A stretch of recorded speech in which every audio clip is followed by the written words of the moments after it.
Welcome back, everyone, to Speaking of the Mets. I'm Max Goodman, as always, your host here on this channel. Hope everyone had a good weekend. It's a Monday off day for the Mets, coming back from a high and low type of road trip where they struggled in St. Louis, went to San Francisco, lost that first game, and then won three in a row. But let's go right ahead to the big news of the day, which is Juan Soto going on the injured list. He's got a right calf strain. The Mets announced that today. I think a lot of us were expecting that news to drop on Tuesday, leading up to the Mets series opener against the Arizona Diamondbacks. This was originally considered a minor strain for Soto. That was what the Mets had told reporters out in San Francisco on Friday. Soto first got hurt when he was running first to third in the first inning on Friday on a Bo Bichette single. And this is a player who is almost never injured, right? Soto is perennially right up there with the most played players in terms of games played. He's an Iron Man. And so that's a testament to this being, really something that's going to keep him off the field for a little bit. The expectation here is that this is a 2 to 3 week return to play timetable for Soto. Obviously, that means that it's not a severe, significant long-term injury, but I think that the Mets are handling this well in getting Soto off his feet right now, giving him a little extra time to rest back. They're not pushing this. And they did that over the weekend as well, right? Where it sounded like Soto was pretty optimistic and encouraged about the way he was feeling. I believe the quote was that, he was even surprised that there was actually a strain in there when he went in for that imaging, which, you want to be sure and get a diagnosis, but he was feeling good physically and then was a little surprised to see what was actually in there in the MRI. So with Soto down for the next couple of weeks, the Mets called up Ronnie Mauricio from AAA, and let's go right to the chat here from Armand. Why is Ronnie getting the call? And I got to say, I was a little surprised that it was Mauricio who got the call. And obviously, we'll find out more about this on Tuesday when we're able to talk to Mets manager Carlos Mendoza and the like in the clubhouse. But my impression here, because let's backtrack a little bit. The reason why Mauricio didn't make the opening day roster was because the Mets wanted to give this kid more consistent playing time, right? I mean, he's been hurt a lot in recent years. This is an opportunity for him to have a runway and play every day, play shortstop, play third base, play all over the infield, and continue to develop because he's still a young player. He's not the hotshot prospect that he was anymore. But as we saw in spring training this year in Grapefruit League play, this kid's got some upside still. And, there's a logjam of infielders on the Mets big league roster. Have him start in AAA. That made a lot of sense. But for him to be called up right now when he has no experience in left field, at least not that I'm aware of, this is less of a direct, Soto's going to be out of the lineup. Here's depth for filling Soto's shoes in left field. I wonder if this is just a decision by the Mets to just strengthen their depth overall. I mean, look, Brett Beatty he jammed his thumb, should be back on Tuesday and continue to play, but this is a chance to let him maybe take things a little slower. And obviously Jorge Polanco with the Achilles tendonitis, the soreness that he's dealing with there, he hasn't played as much and certainly really hasn't played first base for I think a couple weeks at this point, going back to that first series or two of the season. You're strengthening the other options that can start at different positions. I do think, though, on a regular day-to-day basis that we'll see more of obviously Carson Bench and Luis Robert Jr. in the outfield, but Jared Young has played well. I think he's deserved a couple more starting reps in the outfield, especially now with Soto down. I think we'll see Beatty back in the outfield again. Who else? Tyrone Taylor, maybe against a lefty, you have him get a start. And obviously with Robert Jr. getting days off routinely and regularly to make sure that he doesn't run into any injury issues, as the Mets have made apparent throughout spring training. They slow played him and Polanco and Alvarez. They're being extra careful with these guys early on. We'll definitely see a lot of those other guys that I just mentioned, that outfield depth playing early and often. And if you want to give Polanco a day, move somebody over, maybe Simeon, who's getting older, is out of the lineup. That's where Mauricio could come into the lineup. Lindor has been ice cold on offense, starting slow, which is in line with his track record. Obviously, he was walking a ton early on, but then started to expand the zone, be a little more aggressive in recent days. So his batting average does not match I think he's leading the team in walks, or he's certainly up there.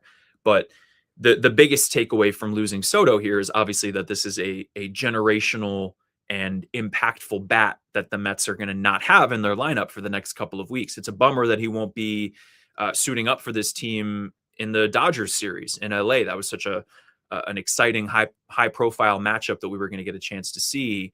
And as much as he would have been eligible technically if he was only going to be out for the minimum 10 days, because the Mets made this a retroactive move going back to Saturday, since Soto sat out on Saturday and Sunday, doesn't sound like he's going to be back in time. Again, 2 to 3 weeks is the expected return to play timetable.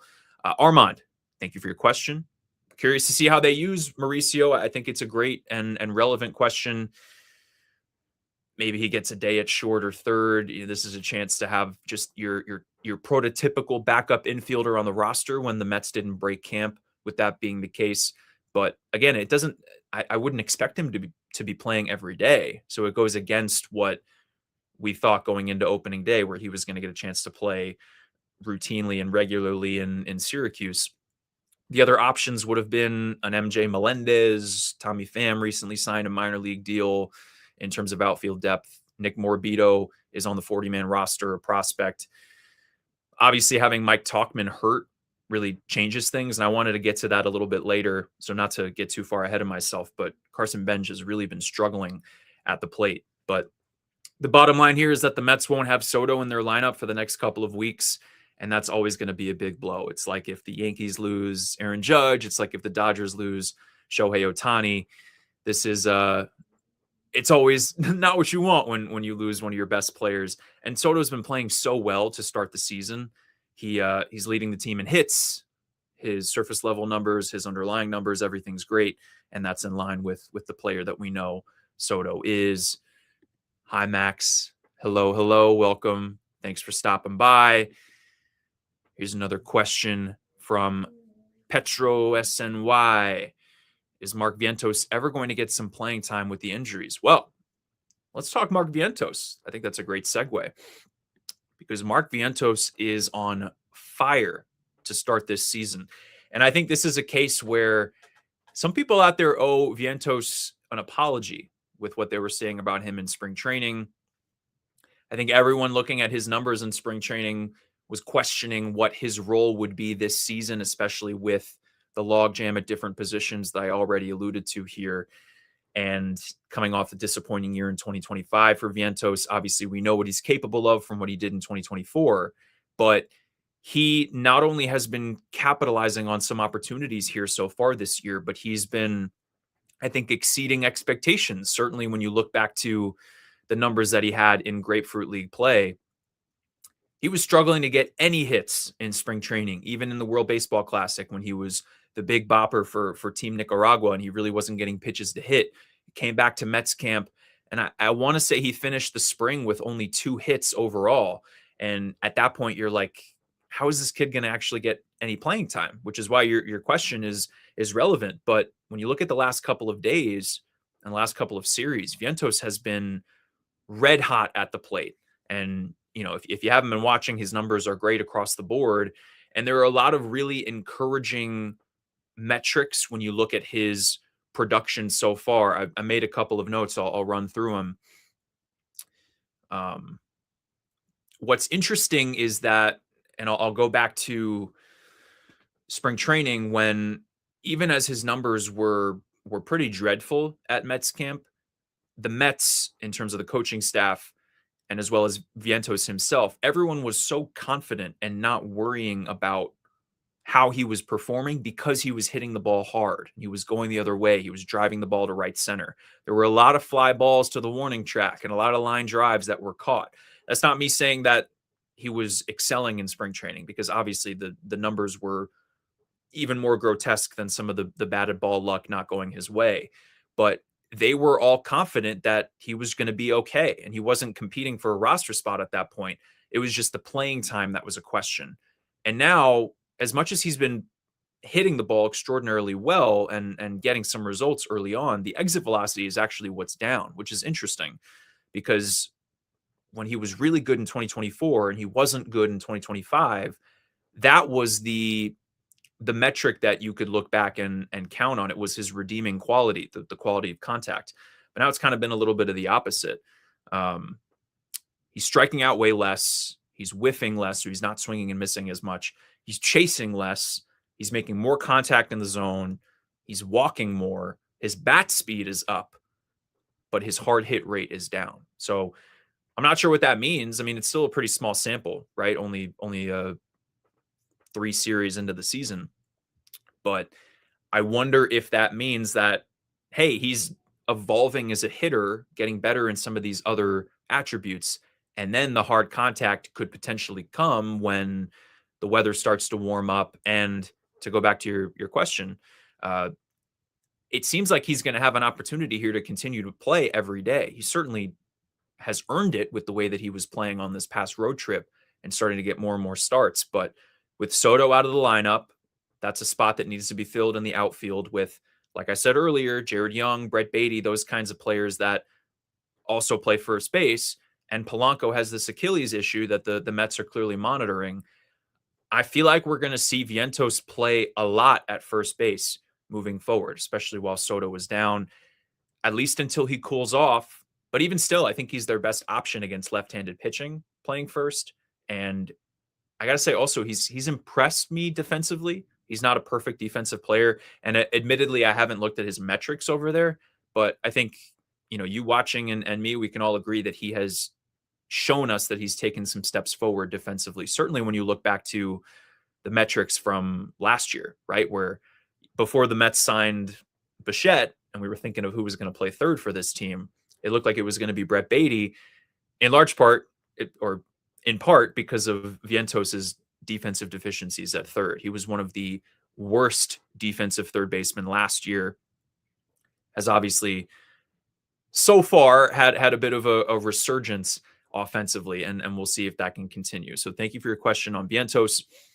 Again, I think that this is a stretch where he's proving a lot of doubters wrong. And, I remember one more note on him. I talked to him at camp when the numbers were not going well for him, and he just wasn't batting an eye about it. He was feeling so good in such a good headspace about the fact that the quality of contact was there, and he knew deep down that he wasn't battling to make the team. It wasn't the same type of situation as a Carson Bench who could have started the year in AAA. Ventos doesn't have options, so he was on the team. And at that point, when you look at his numbers in spring training, you're thinking, man, how is this kid going to actually get in the lineup? But now he's playing to a level where it's hard to take him out of the lineup. And I think that that's, credit to him, credit to the hitting department for bringing the best out of him. And he's earning these opportunities. It also helps with the injuries that are popping up around him. And I think the only other way to look at this is just how sustainable is this with what I was talking about in terms of the different metrics that we've seen, the different trends for him. Can the quality of contact start to come back consistently? Obviously, he hit that one home run in San Francisco. That was an absolute bomb on a hanging breaking ball, I believe it was, from Robbie Ray, one of the furthest balls that a Met has hit so far this season. The pole side power, I've talked about that on Speaking of the Mets already, was a struggle for this team, especially when they were losing some games against Pittsburgh and then losing a series in St. Louis. They weren't putting the ball in the air with authority, with power. That's where the crooked numbers come from. The rallies, but actually doing damage and driving runs in. And we've seen the Mets show glimpses of this really effective offensive model where they're able to grind a pitcher down and put the ball in play, work tough at bats. But up until recently, they weren't scoring a lot of runs, and the issues with runners in scoring position, that was definitely dooming them through their first couple of games. What's funny is that when Soto went down, then the Mets offense started to erupt and score more runs. So we'll see if they're able to continue that with the Diamondbacks and the Athletics coming to town. Obviously, Arizona is always in playoff contention over there, and I think the A's are much better this year. So this won't be a breeze for them in this homestand. And they've got the trip out to Los Angeles and then Chicago as well. Love this question from Tony, and this was something that I wanted to touch on as well. So I appreciate Tony bringing this up in the chat. How long of a leash are they going to give Carson Bench? And it's such a good question because you can really make an argument both ways, right? Where this kid in spring training really earned the opportunity to be on this team. And I totally think that the Mets made the right decision to give him an opening day roster spot. But what we've seen over these first 10 games, or however, I think he's played in basically every one of them at this point, he's 3 for 30 with 11 strikeouts. And it doesn't match the player profile, certainly on offense, that we've seen from Benj in spring training and all throughout last year, his breakout year in the minor leagues with the Mets, where his strikeout rate is almost double what it was in the minors last year. And we saw him spraying hits all over the field in spring training. And now he only has 3. And it was the home run on opening day on the hanging breaking ball, and then 2 ground ball singles in St. Louis. What I will say for Benj is that his average exit velocity, so the quality of contact for him, isn't all too bad. It's 91 miles per hour. He's walking. He's playing quality defense above average. The metrics are they like Benj so far defensively. Obviously, we know that his arm is always going to be an elite part of his game. And the speed is legit too. He's already got 4 stolen bases. You want that in the bottom of your order to help with what I was talking about earlier and what we'll be talking about all throughout this year, this new look lineup, stringing rallies together to have an on base and speed presence towards the bottom of the order is huge. But he's not hitting for average. He's really struggling. And I think it's fair to say that at points he's been pretty overmatched with big league pitching, particularly big league fastballs. But it's only 10 games into the year. I mean, I don't think that we can jump to any crazy conclusions about him not being ready to handle the big leagues or needing to be demoted. So I think, Tony, they'll probably give him some more time. And I think that Soto's injury also kicks this can down the road a little bit, where is there really a better option in terms of sending Benj down and then having to fill 2 outfield spots on a day-to-day basis?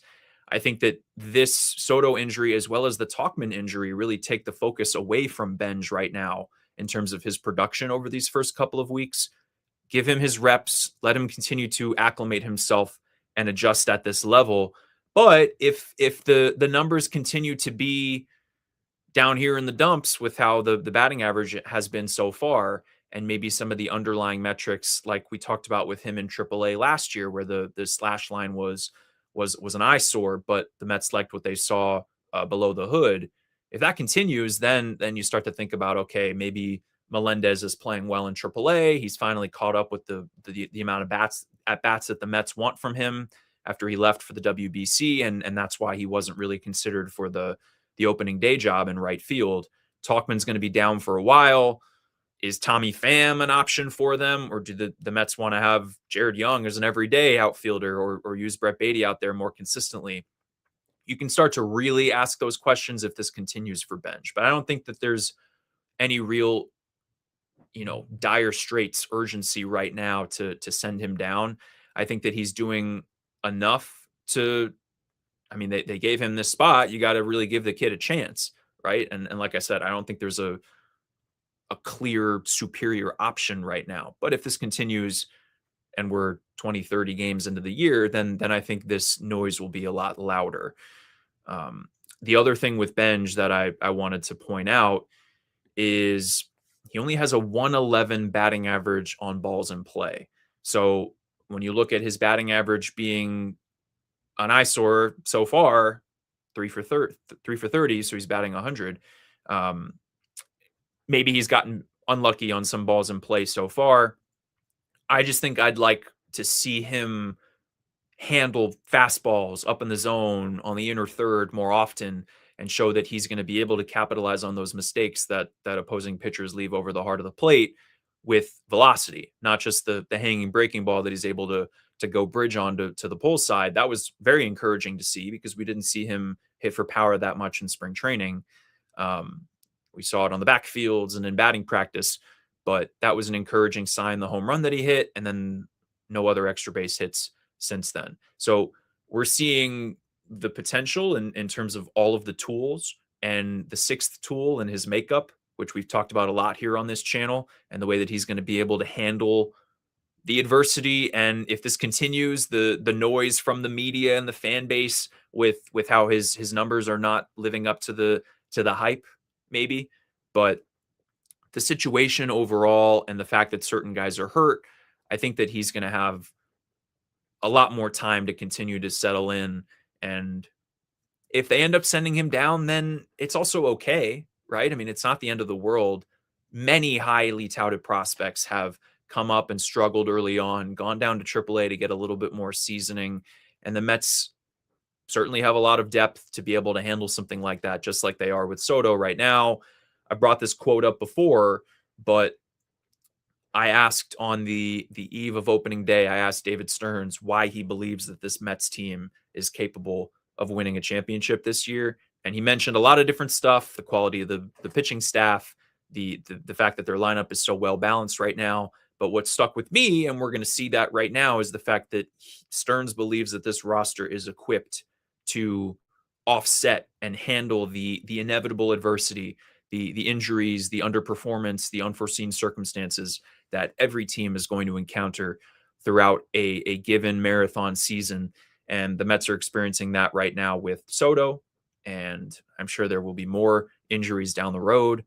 But I think the Mets also lucked out with Soto too. I mean, this could have been a lot worse if they're able to nip this in the bud and then he doesn't miss too much more time than the 15, 20 days, whatever it ends up being, if it's 2 to 3 weeks, and you get him back, you ease him back in, maybe with some DH days. That's where it helps to have the balance and the depth that you can mix and match. And I think that we've seen Carlos Mendoza do a good job with that so far. As much as fans maybe want to see, particularly the old school fans, want to see the same lineup out there every single day. And I remember this was a trend every year when I was on the Yankees beat with people criticizing Aaron Boone.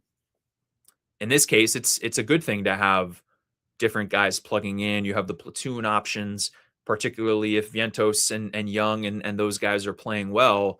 You don't have to have a righty face a tough righty or a lefty be in there against a left-handed pitcher, unless someone is playing so well that they've earned that type of opportunity, which I think that even if the Mets are facing right-handed pitching, Vientos should be in there every day, at least until things change.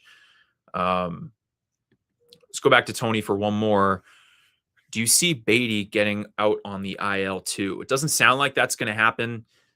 He jammed his thumb, I think it was, one of his fingers, while sliding into a base in San Francisco. It was also interesting. He didn't really play that much for a couple of days, and I'm cynical when you see someone out of the lineup for a couple of days in a row. You wonder if something's going on, but that just sounded like it was a playing time dispersion, right?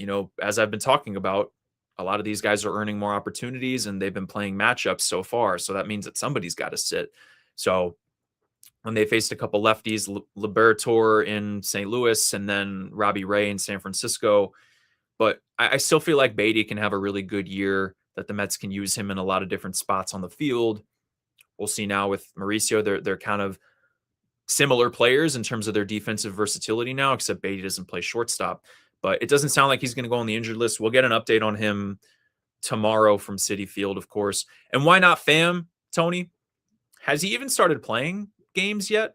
I didn't look up his minor league numbers. Obviously, the Mets signed him on a minor league deal. He's been playing in the big leagues for a long time, showed some signs with the Pirates last year and in a full season with Pittsburgh. I think he played like 120 games or so there. Still has some power. I mean, that's the kind of asset that they could call on if someone were to get hurt and be down for a long time, or if they send Benj down and you want to bring up an everyday player.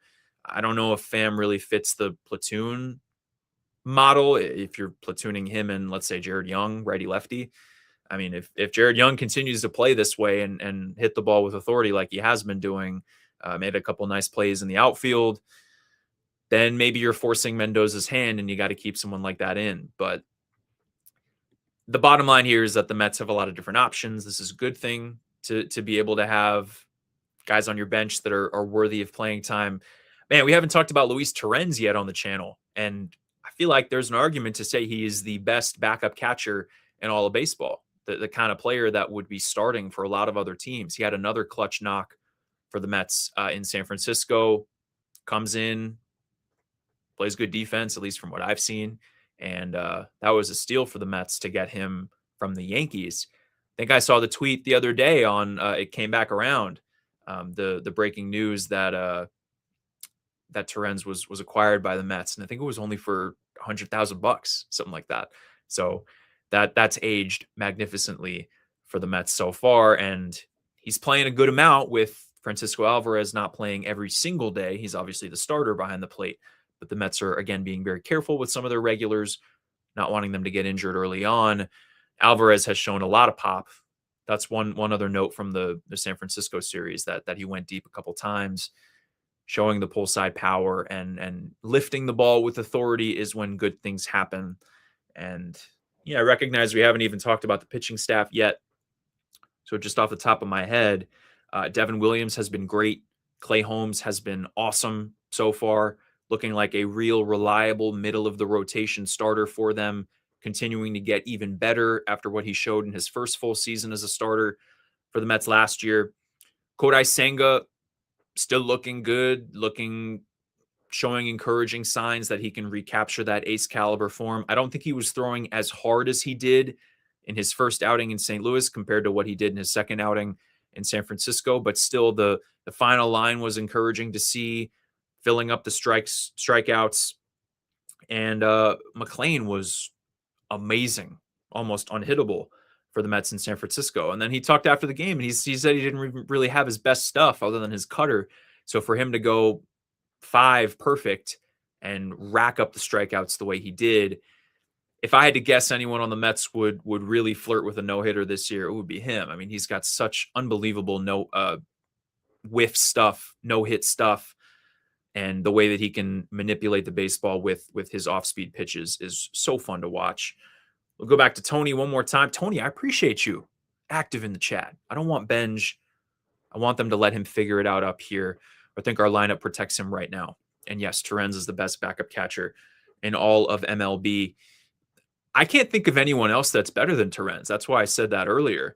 Obviously, there are teams out there like the Yankees, for instance, who technically Rice would be the backup catcher in a way, if not JC Escara. And he was in the news yesterday with Aaron Boone using him off the bench against a tough righty, and him striking out in a big spot in a loss to the Marlins. Marlins are a little pesky. They might give the Mets some trouble whenever they do face them this year. A couple times, as always, in the division.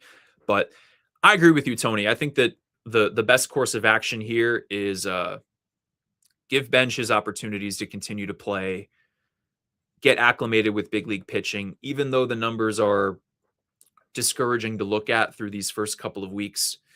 It's still so early, and you have to commit to giving him a runway like this if you are going to start him on the big league roster, right? There was always a scenario that David Stearns in the front office had to consider where Benj comes up and he really struggles to begin the year. That was always part of the equation. Obviously, they don't want that to happen, and Benj has the talent to make sure that this doesn't happen. Maybe he goes out on Tuesday and has his best game in a Mets uniform yet. That's totally feasible. But when you have the depth at your disposal, you can always make a change. Benj has the options that they can send him down, and it's no issue roster control-wise. And at the end of the day, he's 23 years old.